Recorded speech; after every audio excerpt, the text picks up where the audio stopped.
Okay, thank you all for being here, and thank you to my peers to be on the stage. Um, I'm fortunate to have here, and we are fortunate to have here two really hands-on experts of IP infringement with complementary experience. Um, so Melissa, you're a lawyer first. That's an important factor. So you work at Lipka's Law, which, as we heard, is very involved and has a strong experience on brand protection. So tackling physical counterfeits. You're also chair of the Anti-Counterfeiting Committee of the IP Institute of Canada, and your law firm is member of the Canadian Anti-Counterfeiting Network. So you really know what is counterfeits. And Brendan, thank you for being there. So you serve as a detective at the well-known and famous PIPCU, which is, I quote, the Police Intellectual Property Crime Unit of the City of London Police. So you have more than 20 years of experience tackling organized crime, cybercrime, and now you are one of the lead of Operation Creative, which is, we will talk about that, but a program to tackle IP infringement and to protect the creative industry. Yeah, particularly the anti-piracy. So you really know what is anti-piracy. So we have, this two-faced IP infringement, if I can say. So today we are here to talk about the youth, the young people. And so we'll structure our panel on two parts. First part, to explain, and you will explain to us why it is interesting and why it is strategic to look at them and what the place of young people in the piracy and anti-counterfeiting landscape. So that will be to set the situation. And then we'll discuss what can we do about that and share opinions, ideas, and maybe solutions to broad solutions to this issue. So let's begin. My first question will go to you, Brandon. Could you take a few minutes to draw the situation and explain the demographic about piracy? What is specific about the young people? How is the piracy landscape composed?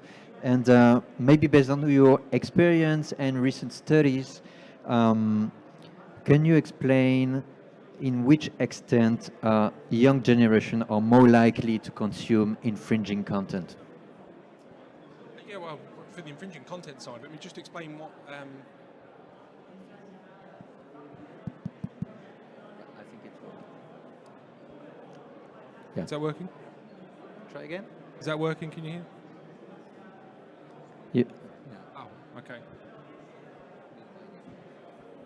Is that better? Yep. Can hear that. So just to explain briefly about the PIPCU, we're a very small unit, less than 25 of us. We're from the City of London Police, which is different to Metropolitan Police, which covers the rest of London. We cover the Square Mile, so it's the central business district, and we're the UK's lead force for economic and cybercrime, which doesn't mean to say that no other forces deal with those areas of crime. They do, and we're just that lead force, so we'll sort of prioritise some of those investigations. We work very closely with the Intellectual Property Office, the UK, which is a government department, and they actually fund us. So we're like the executive arm, so we work very closely with them, and they provide a lot of the studies. So it's quite unusual in terms of policing in that most other police units don't work with the private sector and their victims in the same way as we do. So a lot of the information that we have comes from them, from our stakeholders. And when it comes to piracy, a lot of that information comes there.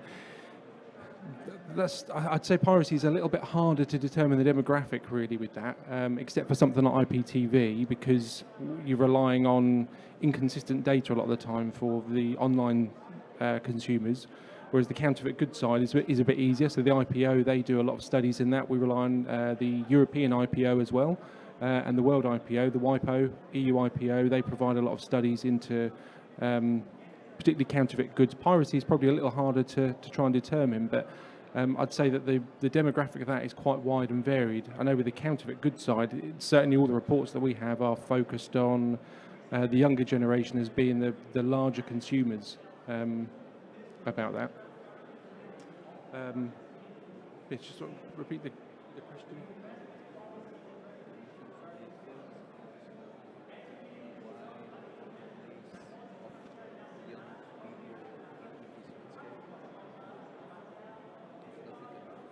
Yeah.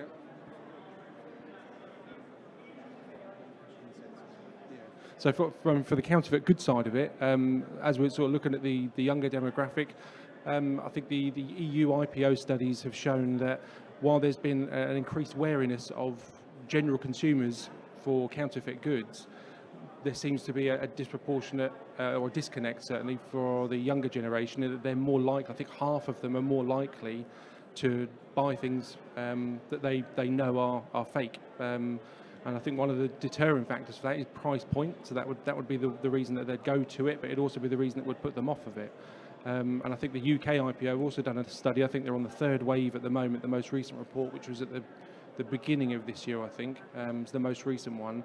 And they've come up with the same determinations there, that the younger generation are more likely to consume both pirated content and also the counterfeit goods. But it's a bit of a mismatch. Like I said, there's a disconnect there because they're also increasingly aware of what's behind it. So criminal organised gangs, I think now more than ever, people are aware that organised groups are behind it and that it relates quite heavily to other types of crime. I don't think the message is completely pushed forward so far, but that certainly is the observations from the reports that they've got. Thank you, Brendan. Melissa, I know you've been, and you are still, I guess, monitoring, the new trends about how people sell online counterfeits. Could you a bit describe what you observe, the new trends, and maybe in which extent it's illustrate the fact that counterfeiters also try to target these young people via new techniques? Sure, and I'm actually going to start just to kind of play off of what Brendan was talking about with some stats.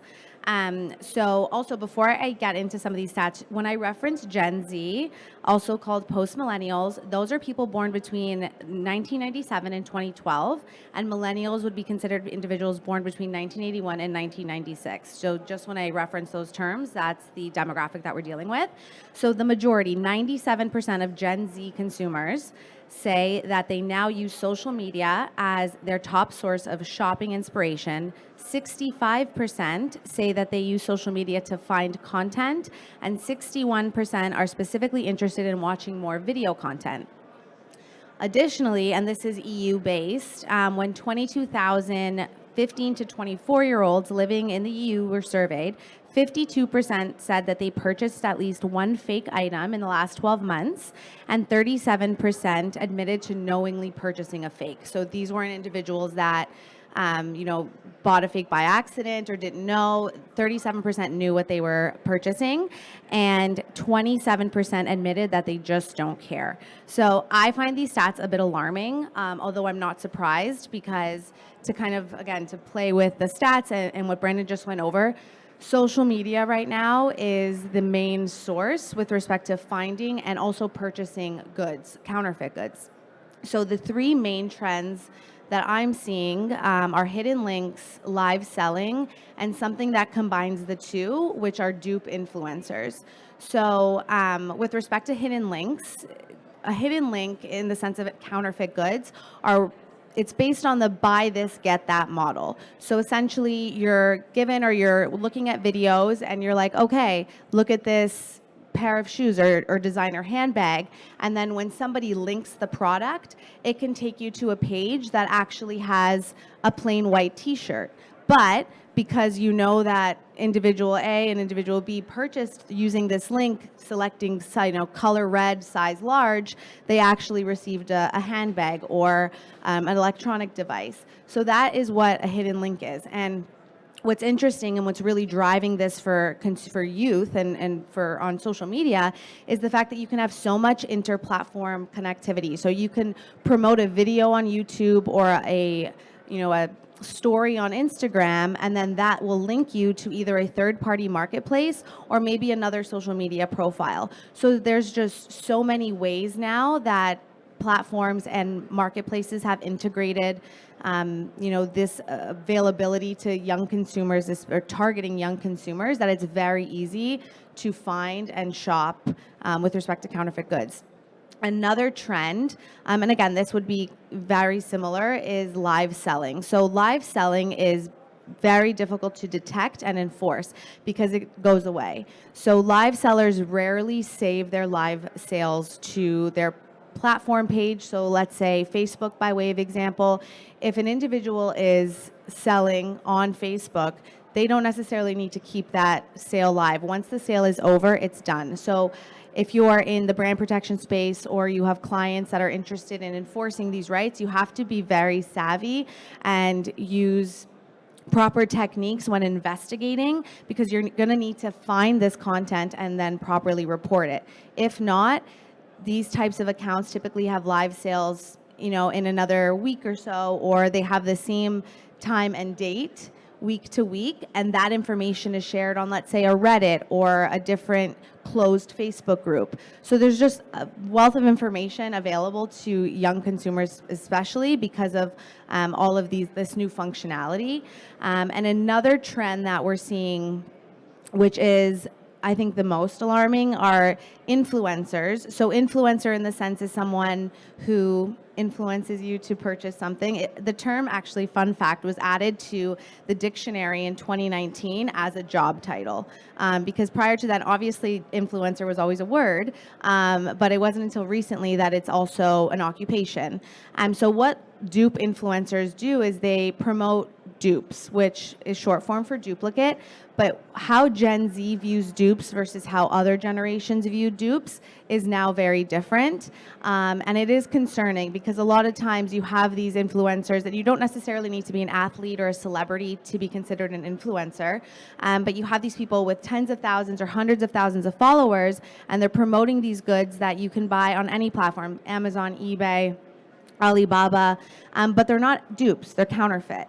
And that's something that we definitely need to raise awareness, because when people see dupes, they don't see, there's no connotation that this is something that's bad. It's not like using fake or counterfeit, but at the end of the day, it's the same type of product. But these are individuals that are definitely, using everything, using TikTok. TikTok's actually really big. If you search dupes on TikTok, there's actually, I did this last night just to have the most up-to-date stat for you. There's 5 billion views. So that's massive, and that's just dupe. Dupes, plural, is 3 billion views. So this is clearly something, and we, I'm sure a lot of you have TikTok or use TikTok, but the main demographic would be considered Gen Z and youth. So 5 billion views for videos that incorporate dupe is pretty alarming. But those are some trends we're seeing with young consumers.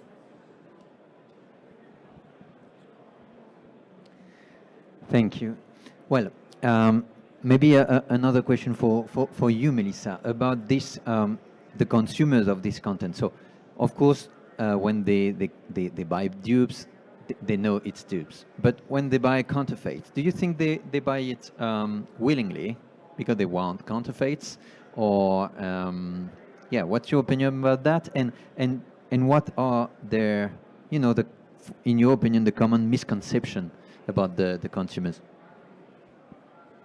I think the common misconceptions, that hasn't changed. People still see counterfeiting as a victimless crime. They don't realize that it's linked to terrorism, that it's linked to human trafficking and so many other things. But as Brandon said, this is youth and Gen Z. This is a generation that is typically more socially conscious, and they're aware. They want to do well for the environment, but they honestly just don't care. And I think another part of it is because it is also a generation that is considered more frugal. They think they're saving, but they don't realize the cost down the road, and also the cost to the environment, the ecosystem with respect to the damage that these counterfeit goods can do. so yeah, I honestly think they see it. They see so many other people doing it. They see these, influencers on these platforms that are promoting it with products that are sometimes selling out, and they just don't care. And I will say, I think the use of dupe versus counterfeit is something that is a lot more prominent now, and it's dangerous because when you're using that word, you don't see it. Because even me, to this day, whenever I hear dupe, I wouldn't think of it immediately as a counterfeit. Growing up, I never thought dupe to be a counterfeit. It was always like fake, and even replica. That's not something that can, it's not an automatic counterfeit. And not all dupes are counterfeits. I also want to make that clear. But now, because of how much content is being pushed in that space, and what's considered dupe culture, I just think that's kind of portraying this, oh, it's not that bad. It's just, I'm saving a few $1,000s. Because another thing with respect to counterfeits in this generation is some are spending hundreds of dollars on counterfeit, which is even more alarming, right? We have this era of super fakes, and super fakes are when the materials are taken from the same or similar manufacturers or factories, and typically we're seeing this with manufacturers and distributors in China, and they have the real bag, and then they take these materials and they do make a very good copy of a bag. But at the end of the day, it's still counterfeit. But you have these people spending upwards of $300, $400, $500 on these bags. So I think that also makes them think that it's not that bad because it was still expensive, but they don't realize everything that goes behind the intellectual property theft and the way it's made, and the conditions they're made in. So yeah. Yeah, I mean, just to add to that as well, I'd say that's reflected in all the studies and stuff that are done by the UK, the EU IPO, and the World IPO as well. Is that the price points for the products that people are going to buy depends on what sort of things there are. But I think there was one case study where they had a handbag worth, say, £1,500. I'm not sure, maybe in Canadian dollars, maybe 2,500, something like that. That there was a point where they wouldn't want to buy it because the quality, I mean, obviously there's a connection between the two, but if they pay too little for it, they're not interested. Paying too much, they're not interested. And that would depend on the products as well. So electrical items was different again. And again, just to add to that about the counterfeit side of things, is that I think the language that's used has been watered down somewhat, so people sort of conflate the two. Dupes are definitely one area, and then counterfeit, and people don't always correspond them at all. That's certainly what we get from the brands and the research that they do themselves, because they're feeding the intelligence into us. And then I say that as well from my own personal experience with a 13-year-old son. I mean, it might be because I've influenced him, but he's certainly very conscious that he's not going to have items that are fake. And that's discussed amongst his sort of peer group. He's only 13, so he's now into the world of buying these different products and the price ranges. And obviously that's me that's having to fork out for that. But he's very conscious of not having counterfeit goods. And he tells me some of the language that's used, because I asked him when I hear some of these things and put it to him. And just amongst his peer group they're very conscious of it. But they don't always think that one means the other.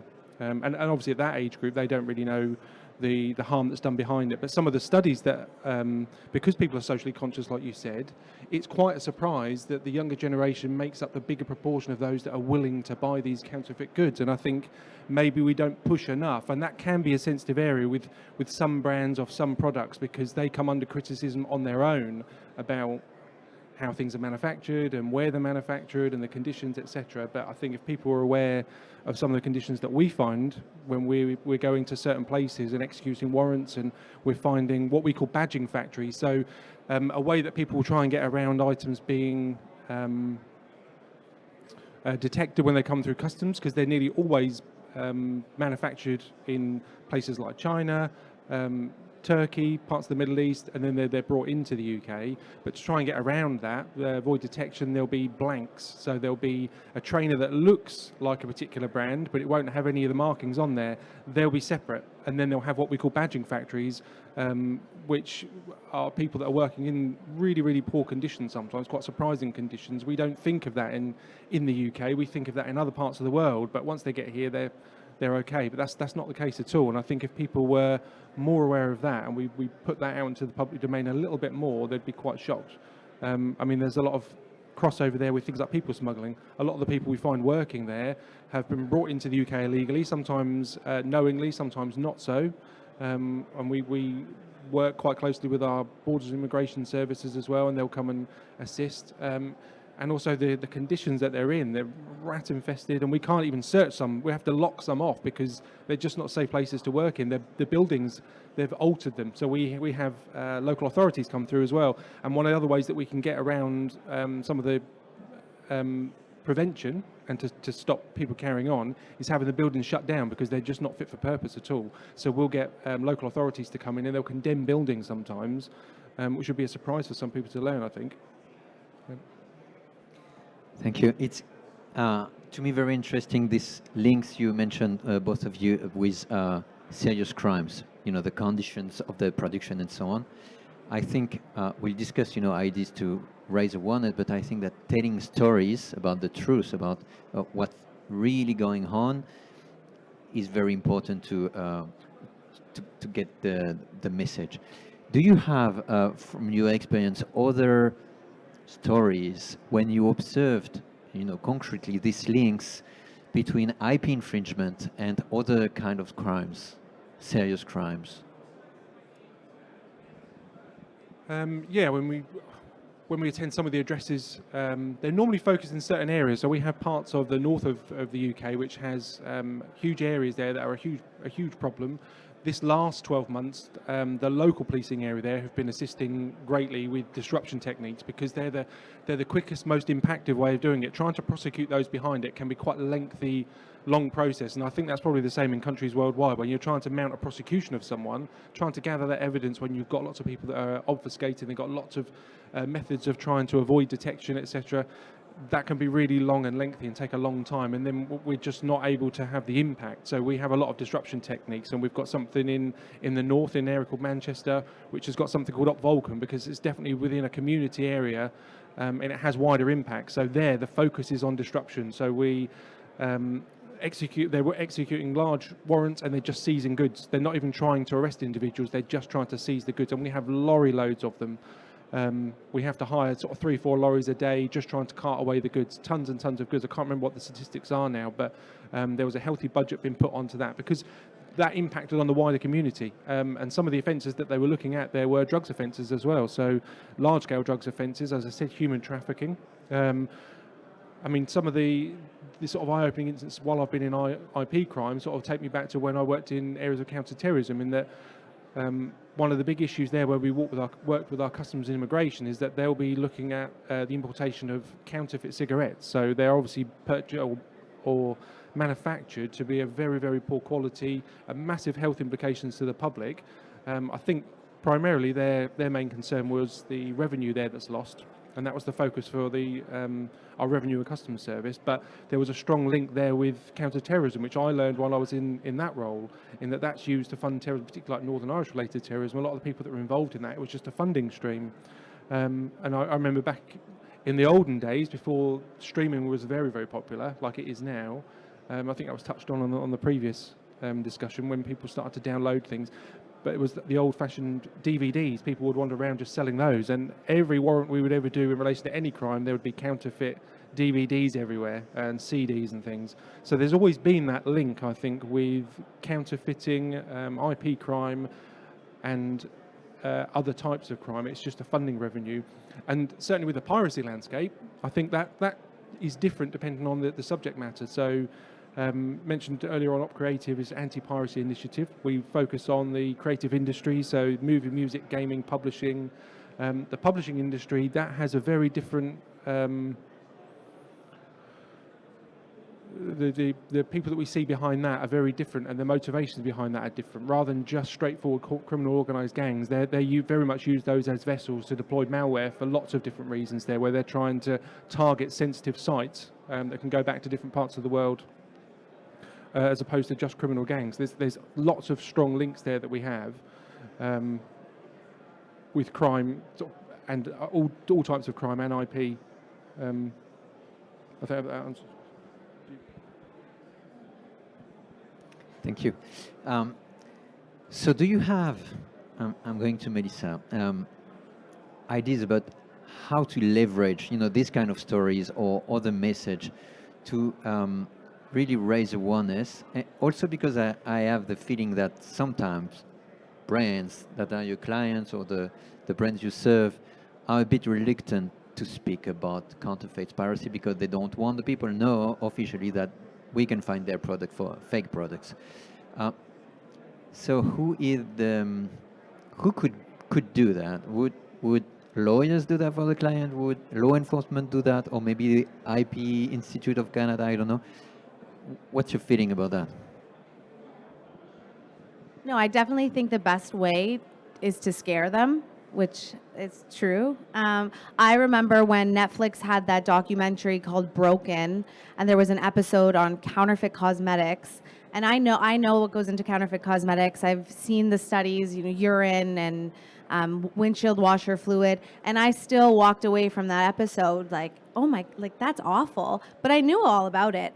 But it wasn't, something like that is great because you have younger consumers and people who are wearing this makeup and trying to buy this makeup at a cheaper price. They see this documentary on Netflix, which is great, a popular streaming service a lot of people have and use. So that's something that was, I think, effective just based off of the commentary that came after it, the commentary on Instagram, the commentary on Twitter.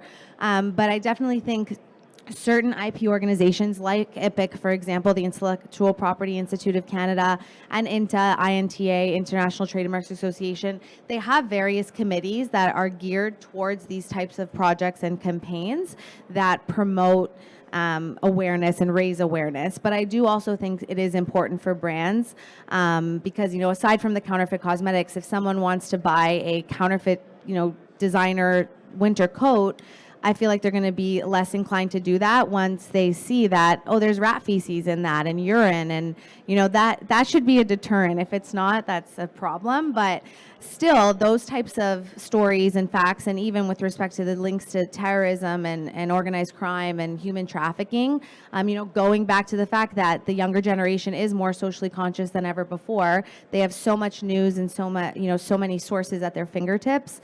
I think kind of using all platforms available to us and brands doing that, as well as organizations in the IP field, is the best way to do it, but also to scare them the best way you can. Brendan, do you agree? Do we need to scare young people? I would agree that absolutely, yeah. I mean, I do. That's what I do with my son. I do that with his friends as well. But I think scaring people and getting the brands on board, because I know a lot of brands are very reluctant to put their. I don't always understand the politics behind that, to be honest. I always thought it would be a positive step for them to do that when they've got their content out there being infringed.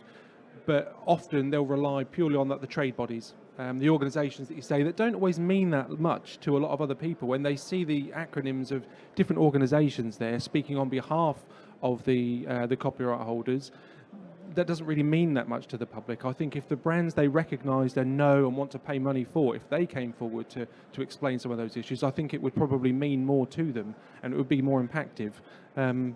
Like I say, depending on the industry and the products and stuff that you're involved, I know that will vary. I mean, when it comes to safety, that's something that's a lot easier. We've had a recent success an investigation in relation to wheels, believe it or not.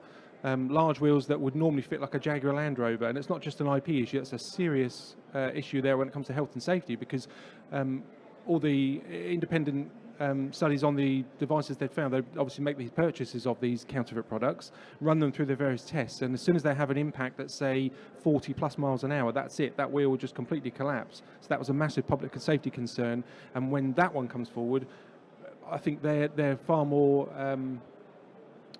they're happier to carry out a public campaign. That's a bit easier, it's a bit safer, it's not controversial. Some of the other brands in different areas, different industries, not so much. They're just very, very reluctant to come forward and put their sort of name to anything and rely on those other bodies. But like I say, I just don't think they have the impact. I haven't seen that particular documentary, but I will watch it, because I know that a lot of those ones, the various Netflix documentaries in particular that come forward and give people a bit of a highlight into various industries, when they go viral, everybody's talking about them then. think the stories that go viral, I even remember a few years ago there was a story about a counterfeit charger and a house that burned down or had severe damage, and it all stemmed from this counterfeit phone charger. So stories like that, which also, yes, brands typically, there are some brands that do advocate and they have, different areas on their website where you can search and say, is this store legit? Is this website legit? Which is great, but it kind of stops there. And even social media marketplaces, I don't know if we're going to touch on this, but when I was trying to get that dupe stat for you, I searched designer dupes. And if you search designer dupes on TikTok, it's blocked and there's no results, and it says, this may be against our community guidelines, and there's a link to the community guidelines. If you do that same search on Instagram, same thing, but then you scroll down and it says see results anyways. So it's like they're almost there. Some marketplaces and some platforms are a little bit more ahead of the game and more proactive, which is great to see, because I don't know if that's going to deter anyone. They may just use a different keyword. A lot of people now are using dupes with 2 O's, like DOOPS, but still, if you're, a consumer or a young consumer and you see that warning and you're like, oh, should I not be doing this? I definitely think that plays a role, but I don't think it's going to be like a full stop. But I think having marketplaces and some of the more popular viral type accounts share, these stories and this information would also be really helpful. But again, that would all fall back on the appropriate industry groups to make that contact, just because some brands are reluctant, just for obvious reasons, and what it can mean for their kind of brand persona. And I'm curious, because there's maybe a mission for you as a IP counsel. Do you sometimes have this discussion with your clients about them taking the floor to speak about counterfeits, or is it something you don't discuss with them? Never.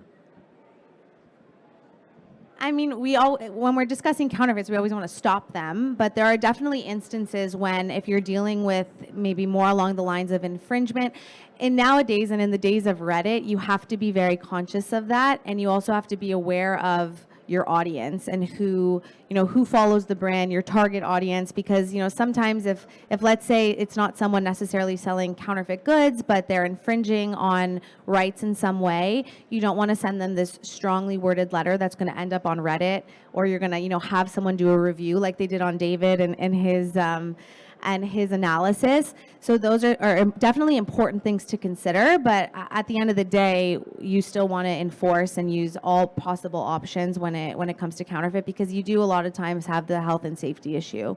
But it just really depends on the type of infringement and how strong you want to be from the start, just because brands do also want to protect themselves in the general sense. And then even with respect to counterfeits, it is sometimes difficult to draw attention to just how many there are. And I've seen, social media posts where that's brought up, and then you just have people dragging the brand, and it's like, well, their prices are too high, or, they don't have fair practices, or so it can be a slippery slope if you're not careful. So I think that's also why a lot of brands are reluctant to be more aggressive, but we always just want to protect consumers too at the end of the day. And the question about the role of the police, so especially in the UK, are there any specific programs at PIPCO or anywhere else among the law enforcement agencies in the UK that are dedicating, awareness program towards young people? Yeah, I mean, certainly I can say for PIPCO, because we're a small national unit, there's less than 25 there, and our time is sort of obviously consumed. We don't have enough time, really, all consuming with the investigation side of things. So the awareness, I would say, definitely has taken a back seat. A lot of that is carried out by the Intellectual Property Office, so we do support them, but that is something we're trying to increase, particularly like the anti-piracy initiative. So when it comes to like the publishing of ebooks, one of our stakeholders, the Publishers Association, so that's a trade body for publishers in the UK, they're very keen for us to work with them and try and approach the consumers, because obviously all our time is really taken up with focusing on those that are responsible for distributing this infringing content, and we don't really focus on the consumer so much, because if we can try and drive down the supply as well as trying to focus on the demand as well as just the supply, that would hopefully have a bigger impact. So things like the biggest problem I think for the Publishers Association and all the UK publishers and worldwide publishers as well that are part of that is the research journals and academic material that's behind quite sort of heavy paywalls. I think anyone that's been to university knows that a lot of the fees that we pay are going towards maintaining that library of academic material. You can't always get to that because it's you have to go through other paywalls. So people want to get that some way, shape or form. But they don't always realise how much that harms the industry. So together with the Publishers Association, we want to target and be quite specific in who we target as well. So going to universities and institutions that have programs in relation to, let's say, the creative industry, where they'll understand it will mean something to say that this is fine for you while you're doing this, but just think about the impact it's going to have on the areas you want to go into and work. It's trying to sort of target their best interests as well, to try and drive that down. And also the universities, because some of those are vulnerable sites, research sites as well, trying to highlight there the deployment of malware and things, because those are sensitive places that people want access to, and when people are attached to those networks there, accessing this material, they often will drop down their security settings to try and get access to it, and that leaves them vulnerable to people that want to get in. So it's just highlighting all these things and providing a bit more information to the consumer, I think, because I don't think we do enough to make them aware, and I think doing that jointly as a policing and from the stakeholders themselves or their representatives, I think will probably have more impact. Thank you. And Melissa, is there any specific program that you are aware of in Canada, handled by law enforcement or other bodies, you would like to highlight, or is it something doesn't exist? Yeah, as I mentioned earlier, the Unreal campaign that's associated with INTA, a lot of acronyms in IP, but that's great because they have committee members go into schools and table at certain events, some university events, to really raise awareness. IPIC is another one. Some campaigns are targeted towards youth. Also with respect to victims of, there are some victims. Not everyone who's buying a counterfeit knows. Clearly, there's stats that say otherwise. But there are, like through the CAFC, the Canadian Anti-Fraud Center, that is associated with the RCMP in Canada. So the CAFC website is really great if you are a victim of fraud, and you purchase something from a website unknowingly. You are able to put a report into the CAFC, and I feel like that's something too that through the CACN.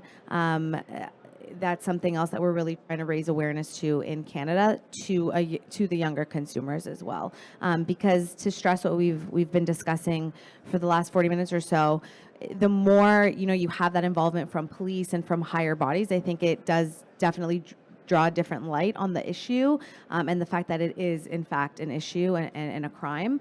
So those are some avenues in Canada that I definitely want to highlight. Thank you. I'm coming back to the place of social media.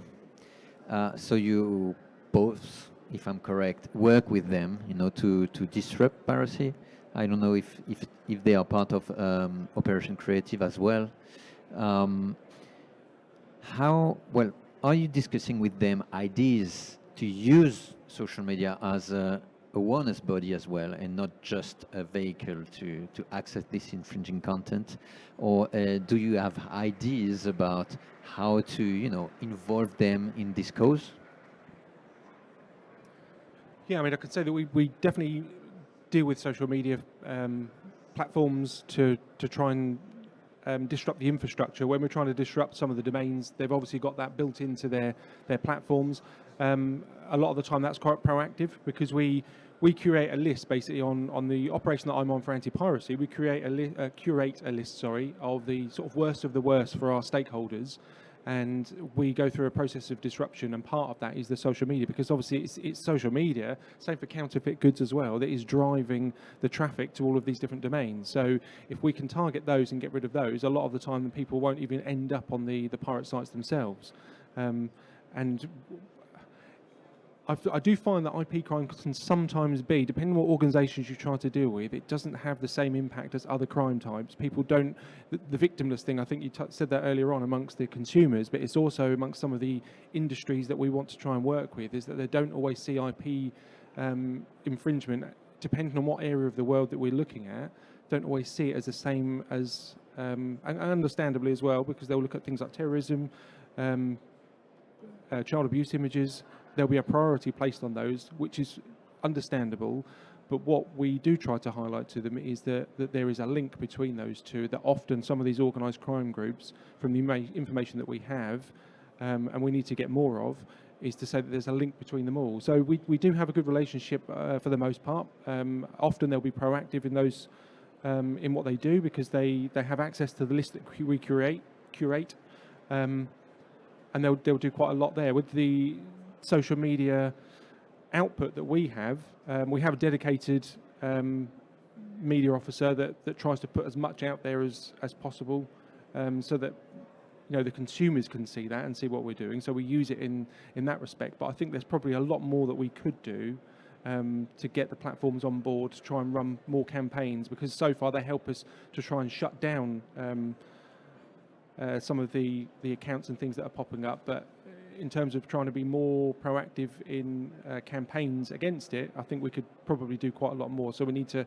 focus our conversations on that. And it is something that we're currently working on with some platforms, and others we need to engage with a little bit better, I think.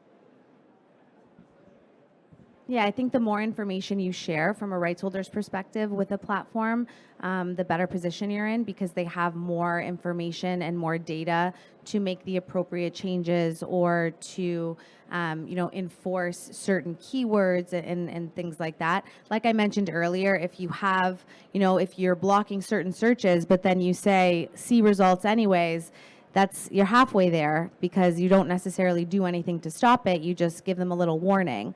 But I definitely think the more information that you share with the platform, since most social media now is shoppable, I will say a lot of the platforms have stepped up with being a little bit more open to having, more discussion about the issue, but it's just another problem. Before it was shoppable, it was still there. You had more static posts, but now that you're able to go live on almost every platform, you have these new challenges, and you just have to find the best way to combat them. Thank you. We have 1 minute left. Do we have question in the audience? Please. Yes, we have one. 1, 2 test? Yes. With the rise of AI, we see a lot of content online that's infringing on proper intellectual property, like as simple as re-uploading movies or songs online, but it can be also the use of deepfakes. So now it's not just a weird-looking guy on the side of the road trying to sell you a Rolex. It's your favorite actor trying to sell you anything, really. So how do you see the rise of AI as a threat, and what tools do we have against it?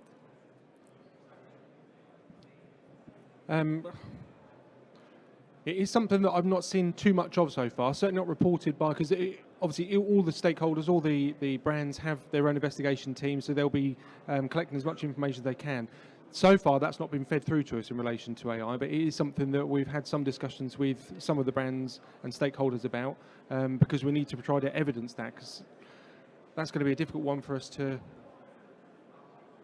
that is a difficult area for us to deal with, but we've not encountered it so much yet in PIPQ, but it's something that we're in discussions with some of the brands about, and how they're going to provide the evidence for us, and then how we'll tackle it. We have to take it from there, really. But There was a panel yesterday discussing AI, and it really also, I guess, goes down to the creator and the ways and the rights you have, and then how you can enforce them. I know when NFTs came out, that was something that was a little bit easier actually, because you had these NFTs that were blatant infringements. But with AI, it's a little bit cloudier. So I don't. Those are my comments on the AI question. Well, thank you. Thank you for your question. Very interesting. This is all the time we had. In brief, I also think we need to scare young people. I think this is the answer. Thank you so much to our speakers, Melissa TARSITANO, Brandon Savage, and Vincent HELLUY. Thank you so much.